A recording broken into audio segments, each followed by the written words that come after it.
അത്യുന്നതങ്ങളെ ദൈവത്തിന് മഹത്വം, ഭൂമിയെ ദൈവപ്രസാദമുള്ള മനുഷ്യർക്ക് സമാധാനം. കഴിഞ്ഞ എപ്പിസോഡിൽ നമ്മൾ യേശുക്രിസ്തുവിൻ്റെ ജനനത്തെക്കുറിച്ച് ഇങ്ങനെ പറഞ്ഞ് വെച്ചു. അതിനെ തുടർച്ചയായിട്ട് നമ്മൾ ബാക്കി ചില ഭാഗങ്ങൾ കൂടെ നമ്മൾ വിനയപൂർവ്വം ഇങ്ങനെ ചിന്തിക്കുകയാണ്.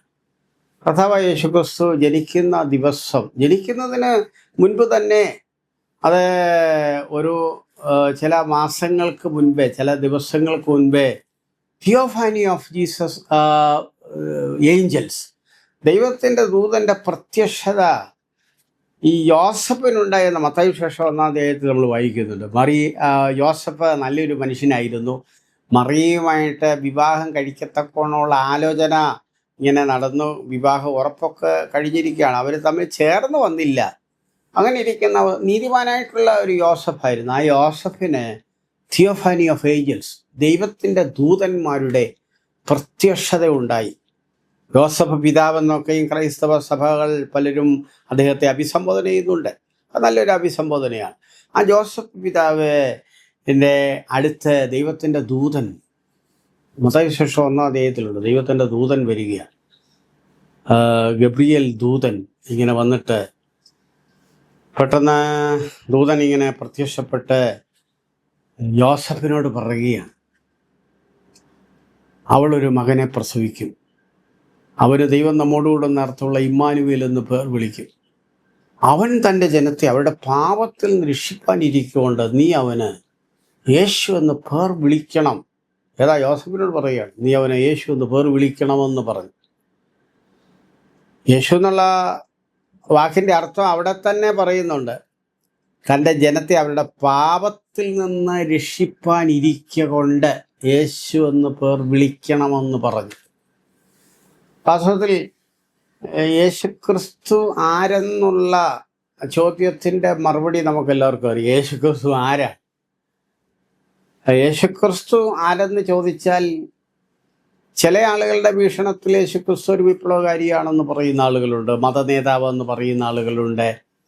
അങ്ങനെയൊക്കെ ഉള്ള ഓരോ കോണ്ടെക്സ്റ്റിൽ അങ്ങനെയൊക്കെ പറയുന്നുണ്ടെങ്കിൽ വാസ്തവത്തിൽ അതൊന്നുമല്ല. യേശുക്രിസ്തു ആരല്ല എന്ന് നമ്മൾ ആദ്യം അങ്ങ് ചിന്തിക്കണം. ആരല്ല? യേശുക്രിസ്തു ഒരു രാഷ്ട്രസ്ഥാപകനല്ല. യേശുവിൻ്റെ ജനനത്തിങ്കൽ പറഞ്ഞ വാക്കിൽ നിന്ന് നമ്മൾ ഇങ്ങനെ ചിന്തിക്കുകയാണ്, നീ തൻ്റെ ജനത്തെ അവരുടെ പാപത്തിൽ നിന്ന് അവൻ രക്ഷിപ്പാനിരിക്കുകയാണ്. അപ്പോൾ യേശുക്രിസ്തു ഒരു രാഷ്ട്രസ്ഥാപകനല്ല. ഒത്തിരി രാഷ്ട്രങ്ങൾ ലോകത്തിലുണ്ടായിട്ടുള്ളൂ, ഒത്തിരി രാഷ്ട്രങ്ങൾ. അത് ഉദിച്ചുയർന്ന ഇപ്പോൾ നിലനിൽക്കുന്ന ഏകദേശം 200ഓളം രാഷ്ട്രങ്ങൾ നമുക്ക് UN കണക്കനുസരിച്ചുണ്ടെന്ന് നമുക്കറിയാം. ഇത്തരം രാഷ്ട്രങ്ങളൊക്കെ ഉണ്ട്. ഇതൊക്കെയും സംവിധാനം ചെയ്തിരിക്കുന്ന സംവിധായകര്, അത് ക്രമീകരിക്കപ്പെട്ടിരിക്കുന്ന ക്രമീതാക്കളായിട്ടുള്ള ആളുകൾ, രാഷ്ട്ര തലവന്മാരുണ്ട്. പുറകോട്ട് നമ്മൾ നോക്കുമ്പോൾ ഈജിപ്റ്റ് ഉണ്ടായിരുന്നു, സിറിയ ഉണ്ടായിരുന്നു, അസീറിയ ഉണ്ടായിരുന്നു, ഹിബ്രു ഉണ്ടായിരുന്നു. ജൂലിയസ് സീസർ സ്ഥാപിച്ച, അത് ജൂലിയസ് സീസറിൻ്റെ സ്ഥാപനത്തോടുകൂടെ ഉണ്ടായ റോമൻ സാമ്രാജ്യം ഉണ്ടായ ഒട്ടനവധി രാജ്യങ്ങളുണ്ട്. ഇങ്ങനെയുള്ള രാജ്യങ്ങളൊന്നും കർത്താവ് സ്ഥാപിച്ചിട്ടില്ല. ഇടയ്ക്കൊരു കാര്യം ഞാനൊരു തിരുത്തലിന് വേണ്ടി പറയാം. ഇപ്പോൾ ക്രിസ്ത്യ രാജ്യം എന്ന് പറയുന്ന ഒരു രാജ്യം ഇല്ല കേട്ടോ. ചില ആളുകൾ ക്രിസ്ത്യ രാജ്യം എന്നൊക്കെ ചില രാജ്യങ്ങളെക്കുറിച്ചൊക്കെ ഇങ്ങനെ പറയാറുണ്ട്. അങ്ങനെ ഒരു രാജ്യമൊന്നുമില്ല. യേശു ക്രിസ്തുവിന് ഇപ്പോൾ ഇവിടെ ഭൂമിയിലൊന്നും രാജ്യമില്ല. എല്ലാ രാജ്യങ്ങളും ക്രിസ്തുവിന് മുമ്പിൽ, ദൈവത്തിന് മുമ്പിൽ, ദൈവത്തിൻ്റെ ജനങ്ങളുടെ മുമ്പിൽ ഒരുപോലെയാണ്. എന്നാൽ നമ്മൾ ഉൾപ്പെട്ടു നിൽക്കുന്ന രാജ്യമായിട്ട് നമുക്ക് പ്രതിബദ്ധതയുണ്ട്. ഞാനൊരു ഇന്ത്യൻ പൗരൻ എന്നുള്ള നിലയിൽ, നമ്മളെല്ലാവരും ഇന്ത്യൻ പൗരന്മാരെന്നുള്ള നിലയിൽ ഈ ഇന്ത്യയോട് നമുക്ക് പ്രതിബദ്ധതയുണ്ട് എന്നുള്ളത് യാഥാർത്ഥ്യമായിട്ടുള്ളൊരു കാര്യമാണ്. നമുക്ക് സ്നേഹമുണ്ട്, ദേശസ്നേഹമുണ്ട്. നമ്മുടെ ആളുകളെല്ലാവരും നമ്മുടെ സഹോദരന്മാരാണ്.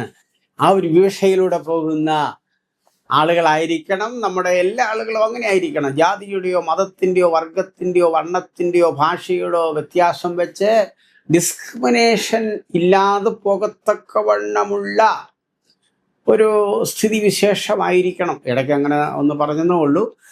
യേശുക്രിസ്തു രാഷ്ട്രസ്ഥാപകനല്ല. യേശുക്രിസ്തു ഒരു സാഹിത്യകാരനല്ല. യേശുക്രിസ്തു ഒരു ചിത്രകാരനല്ല. യേശുക്രിസ്തു ഒരു ചരിത്രം എഴുതിയ ഒരാളല്ല, ഒരു കവിയല്ല, ഒരു ഫിലോസഫറല്ല, തത്വജ്ഞാനിയല്ല, അങ്ങനൊന്നും അല്ല. ഒരു വിദ്യാഭ്യാസ എന്താ പറയണ്ടേ, വിദ്യാഭ്യാസ പടുവോ വിദ്യാഭ്യാസ പരിഷ്കർത്താവോ ഒന്നുമല്ല, ക്രിസ്തു അല്ല. എന്നാൽ അല്ല എന്ന് പറയുമ്പോൾ ഒരു കാര്യം ഇടയ്ക്ക് ഒന്ന് ഓർത്തുകൊള്ളണം, ശാസ്ത്രജ്ഞനല്ല എന്ന് പറയുമ്പോൾ ശാസ്ത്രജ്ഞൻ്റെ കാര്യം പറയും, ശാസ്ത്രജ്ഞനല്ല. എന്നാൽ എത്രയോ ശാസ്ത്രജ്ഞന്മാർ യേശു ക്രിസ്തുവിനെ ആത്മാവിലും സത്യത്തിലും ആരാധിക്കുന്ന ആളുകളുണ്ട്. സർ ഐസക് ന്യൂട്ടൺ അങ്ങനെയുള്ള ആളല്ലേ? അതെ, ഗുരുത്വാകർഷണ സിദ്ധാന്തം കണ്ടുപിടിച്ച മഹാനായ ഐസക് ന്യൂട്ടൺ എന്ന് പറയുന്ന ശാസ്ത്രജ്ഞൻ ക്രിസ്തുവിശ്വാസിയല്ലേ? കർത്താവിനെ ആരാധിക്കുന്ന ആളല്ലേ? യേശുവെ രക്ഷക എന്ന് പറഞ്ഞ ആളല്ലേ? സിപ്സൺ എന്ന് പറയുന്ന ക്ലോറോഫോം കണ്ടുപിടിച്ച മഹാനായ ശാസ്ത്രജ്ഞൻ ഒരു ക്രിസ്തു വിശ്വാസിയല്ലായിരുന്നു? ദൈവത്തെ, യേശുവിനെ ആത്മാവിലും സത്യത്തിലും ആരാധിക്കുന്ന ഒരാളല്ലേ? ഓക്സിജൻ കണ്ടുപിടിച്ച എന്ന് പറയുന്നത് സൂക്ഷിച്ച് വേണം പറയാൻ. ഓക്സിജൻ കണ്ടുപിടിക്കുന്നതിന് ഓക്സിജനുണ്ട്. ഈ പ്രാണവായുവിൻ്റെ അകത്ത് ഓക്സിജൻ 20% ഓക്സിജൻ ഉണ്ടെന്ന് കണ്ടുപിടിച്ച ശാസ്ത്രജ്ഞൻ ജോസഫ് പ്രീസ്ലി ആണെന്ന് നമുക്ക് എല്ലാവർക്കും അറിയാം. ജോസഫ് പ്രീസ്ലി കർത്താവിനെ ആത്മാവിലും സത്യത്തിലും ആരാധിക്കുന്ന ഒരാളല്ലേ? അതുപോലെ തന്നെ തോമസ് ആൽവ എഡിസൺ ബൾബ് കണ്ടുപിടിച്ച, മൈക്കൽ ഫാരഡേ. ഈ ലോകത്തിൻ്റെ പുരോഗതിയുടെ ഒരു നല്ല ശതമാനം പുരോഗതിയും ഒന്നുകൂടി ഞാൻ നിർത്തി പറയാം, ഈ കാണുന്ന ലോകത്തിൻ്റെ പുരോഗതിയുടെ നല്ലൊരു ശതമാനം ഇലക്ട്രിസിറ്റിയും ഇലക്ട്രോ മഗ്നീഷ്യവും കണ്ടുപിടിച്ചതിൻ്റെ ബാക്കി പത്രമാണ്. അത് കണ്ടുപിടിച്ച മൈക്കൽ ഫാരഡേ എന്ന് പറയുന്ന ശാസ്ത്രജ്ഞൻ, അവരൊക്കെയും യേശുക്രിസ്തുവിനെ കർത്താവെന്ന് വിശ്വസിക്കുകയും അംഗീകരിക്കുകയും യേശുക്രിസ്തുവിനെ രക്ഷിതാവ്, അവിടെ മെയിൻ പോയിന്റ് അതാ. ഹോശന്ന എന്ന് പറയുന്നത് പോലെ, ഇപ്പോൾ രക്ഷിക്കുക എന്ന് പറയുന്നത് പോലെ, രക്ഷകനായ ക്രിസ്തു.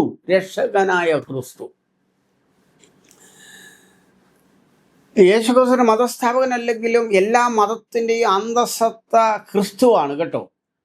യേശുക്രിസ്തു ഒരു ഗ്രന്ഥകാരനല്ലെങ്കിലും ഏറ്റവും ലേറ്റസ്റ്റ് ആയിട്ടുള്ള റിപ്പോർട്ട് ഞാൻ വായിച്ച് ഓർക്കുന്നുണ്ട്. 276 ഗ്രന്ഥങ്ങൾ ഓരോ ദിവസവും, തടിച്ച ഗ്രന്ഥങ്ങൾ ഓരോ ദിവസവും 276 പുസ്തകങ്ങൾ വിവിധ ഭാഷകളിൽ യേശുക്രിസ്തുവിനെ കുറിച്ച് ഇന്ന് എഴുതുന്നു, നാളെ എഴുതുന്നു, നാളെ എഴുതുക മാത്രമല്ല അത് റിലീസ് ചെയ്യുന്നു. ഒരു ദിവസം 276 പുസ്തകങ്ങൾ വെച്ച് രേഖപ്പെടുത്തിയിരിക്കുന്ന ഒരു ജീവചരിത്രം ക്രിസ്തുവിൻ്റെ അല്ലാതെ ആരുടെ ഉണ്ടെന്നൊരു ചോദ്യം ഞാൻ വയ്ക്കുക. എന്താ പറയുള്ളവരെ, അതങ്ങനെ നിൽക്കുമ്പോൾ ഇതാ വേദപുസ്തകം, ഈ ബൈബിൾ 66 പുസ്തകങ്ങളുണ്ടെന്ന് നമുക്കെല്ലാവർക്കും അറിയാം. 66 പുസ്തകങ്ങൾ. ഈ 66 പുസ്തകങ്ങളിൽ 39 പുസ്തകങ്ങൾ യേശുക്രിസ്തുവിന് ഒരു 400 വർഷങ്ങൾക്ക് മുമ്പാണ് ഉൽപ്പത്തി പുസ്തകം മുതൽ മലാഖി പ്രവചനം വരെ, അതായത് ഉൽപ്പത്തി പുസ്തകം അത് എഴുതിയത് മുതൽ മലാഖി എന്ന് പറയുന്ന പഴയ നിയമത്തിൻ്റെ ആ പുസ്തകം വരെ ഏകദേശം 400 ക്രിസ്തുവിന് 400 വർഷത്തിന് മുൻപേ 39 പുസ്തകങ്ങൾ യേശുക്രിസ്തുവിനെ കുറിച്ച് എഴുതി. യേശു ഒരു പുസ്തകം എഴുതിയിട്ടില്ല, യേശുക്രിസ്തുവിനെ കുറിച്ച് എഴുതി.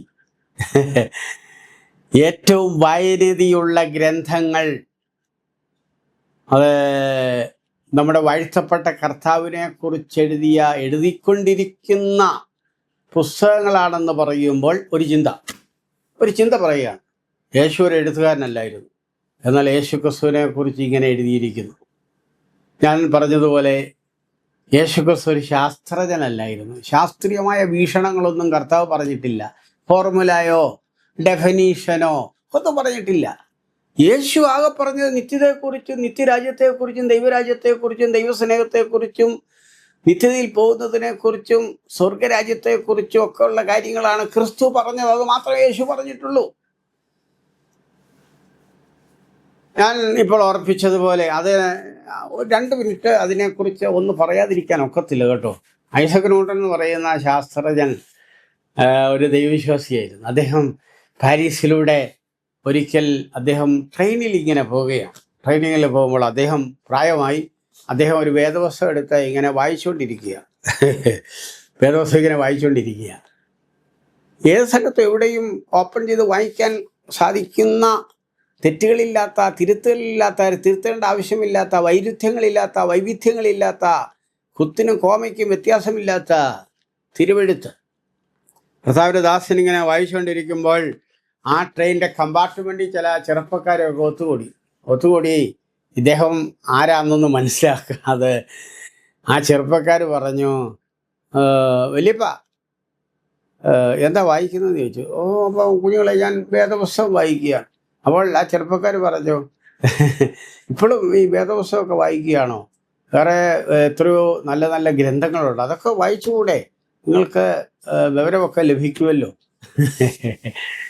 അപ്പോൾ ഐസക് ന്യൂട്ടൻ അറിയത്തില്ല. ഐസക് ന്യൂട്ടൻ അവരോട് പറഞ്ഞു, നടന്ന സംഭവം.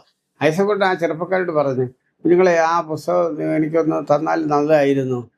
അപ്പോൾ ആ ചെറുപ്പക്കാർ പറഞ്ഞു, ഒരു കാര്യം ചെയ്യേ, അപ്പൂപ്പൻ്റെ ഈ നെയിം കാർഡ്, അഡ്രസ്സ് കാർഡ് ഒന്ന് തന്നാലേ ഞങ്ങൾ അയച്ചു തരാമെന്ന് പറഞ്ഞു.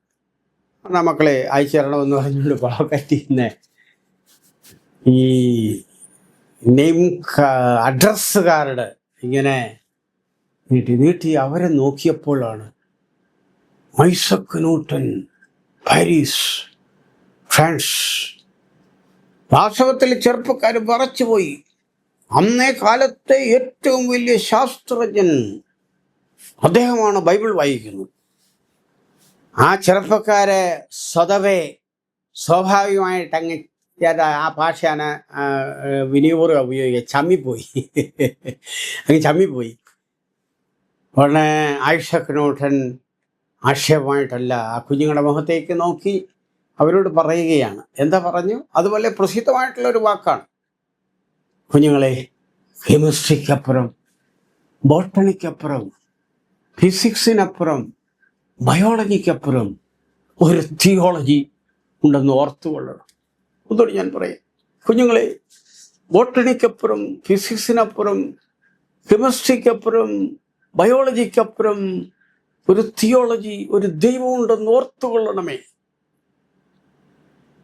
ആ ദൈവം യേശുക്രിസ്തു എന്ന് ആരാധിക്കുന്ന ആളായിരുന്നു ഐസക് ന്യൂട്ടൻ.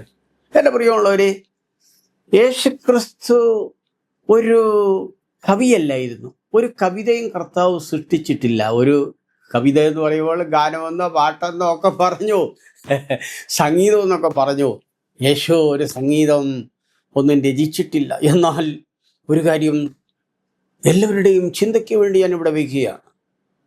യേശുക്രിസ്തുവിനെ കുറിച്ച് ഗാനങ്ങളില്ലാത്ത, സംഗീതങ്ങളില്ലാത്ത ഏത് ഭാഷയുണ്ട്? ലോകത്തിൽ അറിയപ്പെടുന്ന എല്ലാ ഭാഷകളിലും യേശുക്രിസ്തുവിനെ കുറിച്ചുള്ള കീർത്തനങ്ങൾ, സംഗീതങ്ങൾ, പാട്ടുകൾ യേശുക്രിസ്തുവിനെ കുറിച്ചുണ്ടെന്ന് പറയുമ്പോൾ യേശുക്രിസ്തു ഒരു കവിയല്ലായിരുന്നു. എന്നാൽ കവിമാരിൽ കവിയെന്ന് വിശേഷിപ്പിക്കത്തക്കവണ്ണമുള്ള അതേ അന്തരംഗത്തിൽ ഗാനങ്ങൾ നൽകിക്കൊടുക്കുന്ന, നിങ്ങളുടെ ഹൃദയത്തിൽ മൂളിപ്പാട്ട് നൽകി തരുവാൻ കർത്താവിന് മഹത്വം. ഈ ദൂത് കേൾക്കുമ്പോൾ ചിരിച്ചിട്ട് പല ദിവസങ്ങളായ ആളുകളുണ്ട്. ഒരു മൂളിപ്പാട്ട് ആസ്വദിച്ചിട്ട് ഒത്തിരി നാളുകളായിട്ടുള്ള പല ആളുകളുണ്ട്. അതെ, നമ്മളൊക്കെയും ചിരിയുടെയൊക്കെയും പൊയ്മുഖങ്ങൾ വെച്ചുകൊണ്ട് ഇങ്ങനെ നടക്കുമ്പോൾ ഹൃദയം തുറന്ന് ഒന്ന് ചിരിക്കത്തക്കവണ്ണം, അതെ, നമ്മുടെ വാഴ്ത്തപ്പെട്ട കർത്താവായ യേശുക്രിസ്തു ആയിരിക്കുന്നു എന്നതിനെ ഓർത്ത് ഞാൻ കർത്താവിന് മഹത്വം അർപ്പിക്കുമ്പോൾ, എൻ്റെ പ്രിയമുള്ളവരെ, ക്രിസ്തു ഒരു കവിയല്ലായിരുന്നു. എന്നാൽ യേശുവിനെ കുറിച്ചുള്ള കവിതകളില്ലാത്ത ഏത് ഭാഷകളുണ്ട്? യേശുക്രിസ്തു ഒരു ഭാഷാ സാഹിത്യകാരനല്ലായിരുന്നു. യേശുവിൻ്റെ കാലത്ത് യേശു ആരാമ്യ ഭാഷയാണ്, ജഡത്തിൽ വെളിപ്പെട്ട ക്രിസ്തു സംസാരിച്ചത് ആരാമ്യ ഭാഷയാണ്. എബ്രായ ഭാഷയും യേശുവിനെ കുറേയൊക്കെ ജഡത്തിൽ വെളിപ്പെട്ട അവസരത്തിൽ കർത്താവ് പറയുമായിരുന്നു.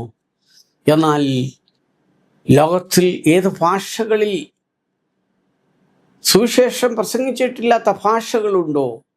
എല്ലാ ഭാഷകളിലും യേശുവിൻ്റെ സുവിശേഷം പ്രസംഗിക്കപ്പെടുന്നു. ലിപികളില്ലാത്ത ഭാഷകളിൽ ലിപികൾ അത് രൂപരേഖ ചെയ്ത് ഇറക്കുന്നു. വേദപുസ്തകം യേശുക്രിസ്തുവിനെ കുറിച്ച് എഴുതിയ വചനങ്ങൾ അത് പല ഭാഷകളിൽ വിവർത്തനം ഇങ്ങനെ ചെയ്യുന്നു.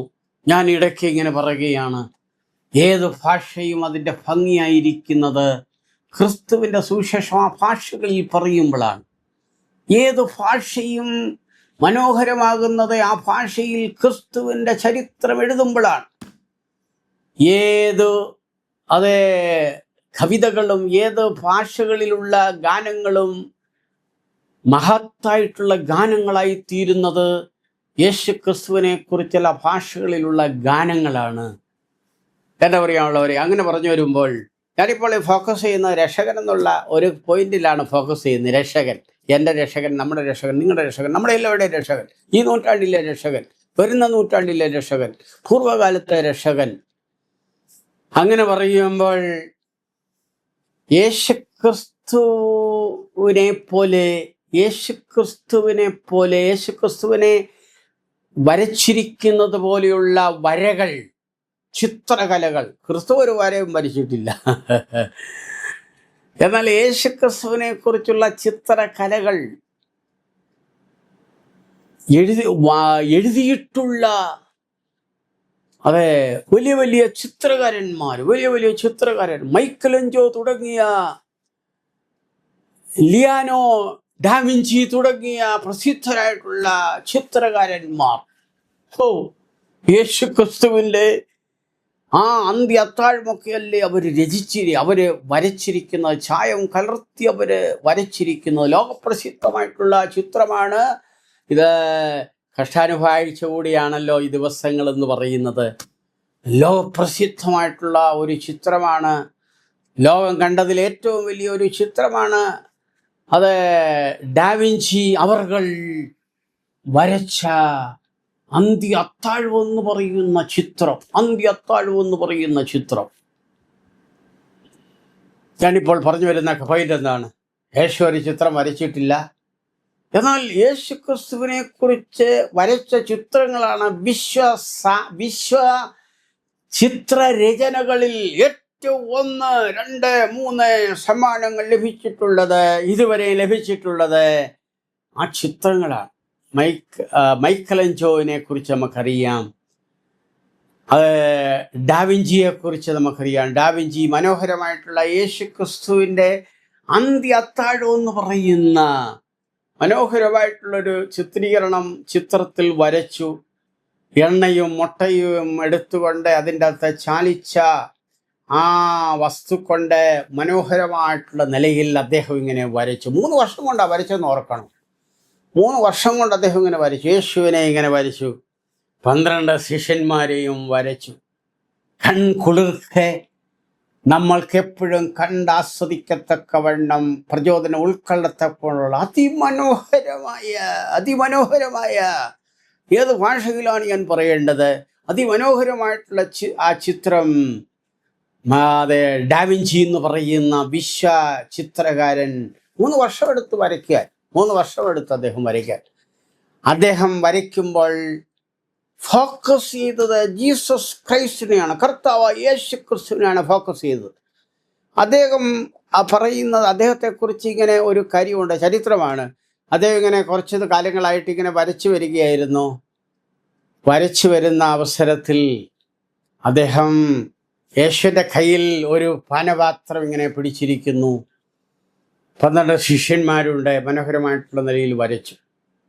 അങ്ങനെ വരച്ചതിന് ശേഷം അദ്ദേഹത്തിൻ്റെ ഒരു സ്നേഹിതൻ ഇങ്ങനെ വരികയാണ്. സ്നേഹിതൻ വന്നപ്പോൾ സ്നേഹിതനോട് ചോദിച്ചു, ഇതിൽ ഏറ്റവും ഇഷ്ടപ്പെട്ടത് എന്താണ്? അപ്പം പറഞ്ഞു, എനിക്ക് ആ പാനപാത്രമാണ് ഇഷ്ടപ്പെട്ടത്. അദ്ദേഹം ബ്രഷ് എടുത്ത് പാനപാത്രം പെട്ടെന്ന് മായിച്ചു. അരുത് എന്ന് പറഞ്ഞു. ഉടനെ ഡാവിഞ്ചി പറഞ്ഞ വാക്കുകൾ ഞാനിവിടെ പറഞ്ഞുകൊണ്ട് അവസാനിപ്പിക്കുകയാണ്. ഡാവിഞ്ചി ഇങ്ങനെ പറഞ്ഞു, ഈ ചിത്രത്തിനകത്ത് യേശുവാണ് നിറഞ്ഞു നിൽക്കേണ്ടത്.